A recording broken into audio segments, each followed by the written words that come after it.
infrastructure qualification mean?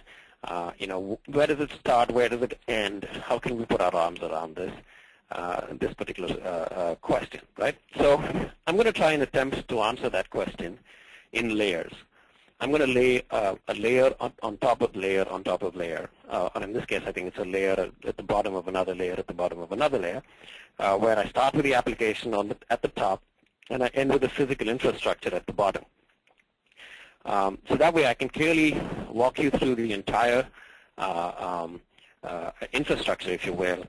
An application resides on the virtual infrastructure, the virtual infrastructure resides on the physical infrastructure, but all of these are connected, and ultimately when you're looking at it from a validation or a compliance or a qualification perspective, you need to look at this entire behemoth as a whole and try and split it up and try and understand how best to make sure that you've set it up in the right way and you've qualified it or validated it. So ultimately, what are we trying to do? We're trying to provide a virtual infrastructure that can support applications. By applications, I mean your ERP system, your document management system, your content management system, your CRM, whatever it is. Whatever it is that needs, that's automating a particular business process, that's your application, right? So what do we do in validation in the computer system validation world? We establish requirements for this particular application, right? And then we actually go about developing design specs, configuring the system, testing it, and so on and so forth. So in this particular scenario, the way I've set this up is if you develop requirements for the application, you focus your testing on the application only. So the application layer is really purely focused only on the application. It's dependent on the network. It's dependent on the virtual infrastructure. But the top layer where you focus on your application, you focus your testing also on your application. So I have the application, and I'm going to set it up. I have some requirements for my application, but my application actually requires something from where it resides. And where does it reside? It resides on virtual machines or servers, right? So my application needs certain things from my servers. So we need to develop requirements for different types of virtual machines or different types of servers. Maybe it's a Oracle database virtual machine. It's an Oracle database cluster virtual machine, a set of virtual machines. It's a Windows 2003 operating system, 32-bit that I need, with a CD-ROM, with a certain amount of memory, with a certain amount of hard drive space, and so on. Or it's a Windows 2008 server, which I need with certain specifications. So all of those are my requirements because that's what the application really needs me to have. It needs me to have a web server. It needs me to have a database server. It needs me to have an application server with certain requirements, and I need to build those out. So that's the virtual machines layer. So on the virtual machines layer, develop a common set of requirements. I mean, you may have about 6 to 7 types of virtual machines that you might need, out of which 4 are very commonly used.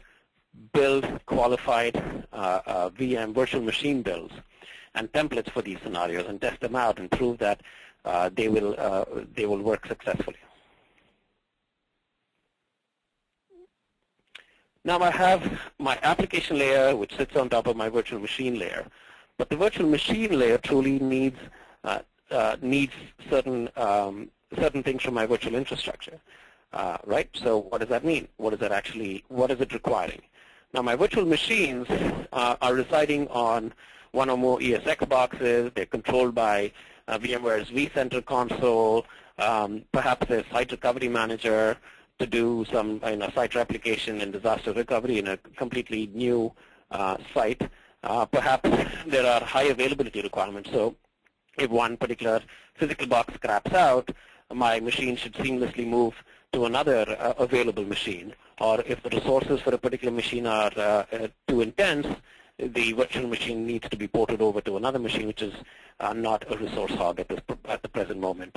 There's isolation, compatibility, security, and so on. So now you address that. So there are a common set of requirements that all virtual machines have from the virtual infrastructure layer, that is the bottom layer which really supports all of these virtual machines. So you develop those requirements and you go through the process of actually qualifying those requirements. Yes, you know what? I've tested high availability. I've physically shut down a box and proven that it works. I've tested SRM. I've simulated disaster recovery, and I can do this, with a few clicks of a mouse.